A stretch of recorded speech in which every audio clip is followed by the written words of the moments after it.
Unexpected experiences is what encounter means. Times when God comes and meets you in a time and a place when you're probably not expecting it, because he wants to shape you and move you. And those are areas that in my life I've had several major encounters, but I'd say one where I was living my own way and lost my physical sight to gain my spiritual sight.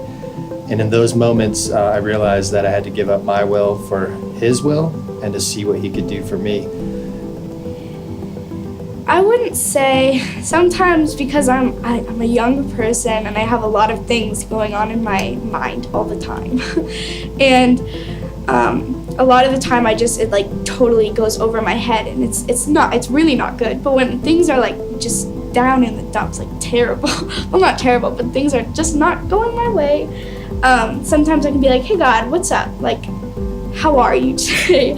And it's really funny because sometimes he'll like just give me like a Bible verse basically, or like he'll be like Psalm, enter number here, and I'll be like, okay, and I entered in on like this Bible app, and like when I read it, I'm like, this literally applies to what I'm feeling right now, and this applies to like what is going on right now.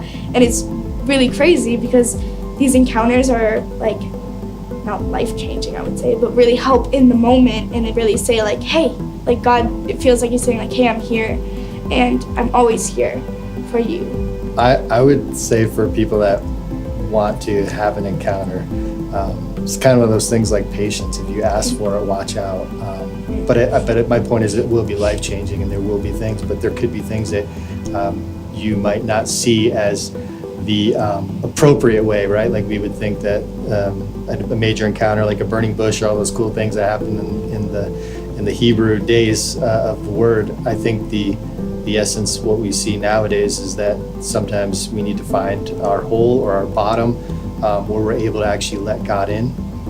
And it's not, again, about our knowledge of who he is, it's actually then experience him as a spiritual being. And I think that's one of the things as people that we're so physically and on demand as a society with our phones and all that stuff, that we're expecting to see him move in every second and every time. And I think we need to make that spiritual connection with God and be open to those things. And that means getting in those quiet spaces and being able to separate ourselves from what we have to go through every day. And I guess looking through the clouds of all the drama and everything we're going through in a moment, and to see God in those moments. And I think that's the hardest thing that all of us have to deal with on those days. But the good part is back to Isabelle's point, when he can do things, it could change your life, and that's what we're looking for, right? We don't want to stay the same every day. I'm Isabelle. I'm Steve Letourneau. And this is what encounter means to us.